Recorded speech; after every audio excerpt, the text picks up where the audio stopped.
ஸ்ரீ ஆண்டாள் திருவடிகளே சரணம். சுந்தர Mahadevi YouTube channel அன்பர்களுக்கு அடியனுடைய அன்பான வணக்கங்கள்.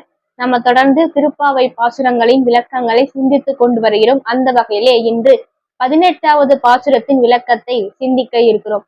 இந்த பாசுரத்துல ஆண்டாள் நாச்சியார் நப்பின்னை என்று சொல்லக்கூடிய கண்ணனுடைய மனைவியை எழுப்புறாங்க. அவங்க யாரு அப்படின்னா யசோதா தேவியாருடைய சகோதரனுடைய மகள், மிதிலை நாட்டிலே வாழக்கூடிய கும்பன் என்று சொல்லக்கூடியவருடைய மகள். காளையை அடக்கக்கூடியவருக்கு தான் என்னுடைய மகளை திருமணம் செய்து கொடுப்பேன் அப்படின்னு சொல்லியிருந்தேன். அப்போ ஸ்ரீ கிருஷ்ணர் தான் அந்த காளையை அடக்கி நப்பின்னைய திருமணம் செய்து கொள்வார். இப்போ அந்த நற்பின்னையா இருக்கக்கூடிய கண்ணனுடைய மனைவியான நப்பின்னைய இந்த பாசுரத்துல எழுப்புறாங்க. ஏன்னா முதல்ல தாயாரை வணங்கி அவங்க மூலியமாக தான் நம்ம இறைவனுடைய அருளை பெற முடியும். அதனால முதல்ல நப்பின்னையே எழுப்புறாங்க இந்த பாசுரத்தை. இந்த பாசுரத்தின் வரிகளை அடியேன் டிஸ்கிரிப்ஷன்லயும் கமெண்ட்லயும் கொடுக்குறேன், பாருங்க. ஸ்ரீ ஆண்டாள் திருவடிகளே.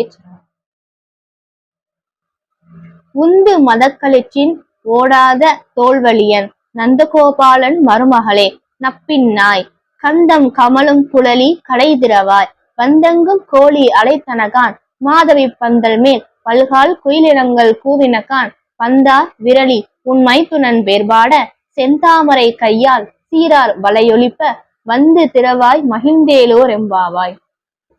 உந்து மதக்களிற்றின் ஓடாத தோல்வழியன் நந்தகோபாலன் அப்படின்னு சொல்லி நந்தகோபாலருடைய சிறப்பா இந்த இடத்துல சொல்றாங்க.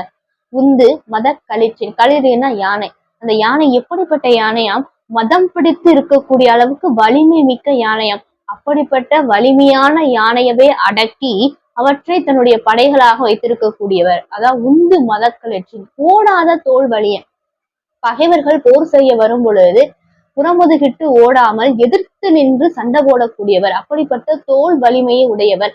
அந்த நந்தகோபாலருடைய மருமகளே நப்பின்னாய், கண்ணனுடைய மனைவியா இருக்கக்கூடிய நப்பின்னாய், கந்தம் கமலும் குழலி கடை திறவாய், நல்ல நறுமணம் வீசக்கூடிய கூந்தலை உடையவளே நப்பின்னாய், கதவை தரங்க அப்படின்னு சொல்றாங்க. கந்தம் கமலும் குழலி கடை திறவாய், வந்தெங்கும் கோழி அலைத்தனக்கான், நாலாபுறத்திலிருந்து கோழிகள் எல்லாம் கூவ ஆரம்பிச்சிருச்சு.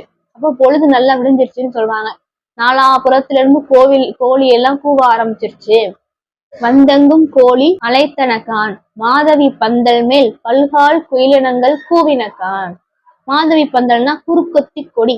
இந்த குறுக்கத்தி கொடியில குயில்கள்லாம் அமர்ந்து கொண்டு குயில்கள்லாம் பாட ஆரம்பிச்சிருச்சு, அதெல்லாம் கூவ ஆரம்பிச்சிருச்சு அப்படின்னு சொல்றாங்க. பந்தார் விரலி, அதாவது பந்து போன்ற பூப்பந்து மாதிரி இருக்கக்கூடிய விரல்களை உடையவளை பந்தார் விரலி, உன் மைத்துனன் பேர்வாட. மைத்துனன்னா அத்தை மகன். இந்த இடத்துல அவங்களுடைய கணவனா இருக்கக்கூடிய கண்ணனை சொல்றாங்க ஆண்டாள் நாச்சியார். உன் மைத்துனன் பேர்வாட, செந்தாமரை கையால் சீரார் வளையொலிப்ப, வந்து திறவாய் மகிழ்ந்தேலோர் எம்பாவாய் அப்படின்னு சொல்றாங்க.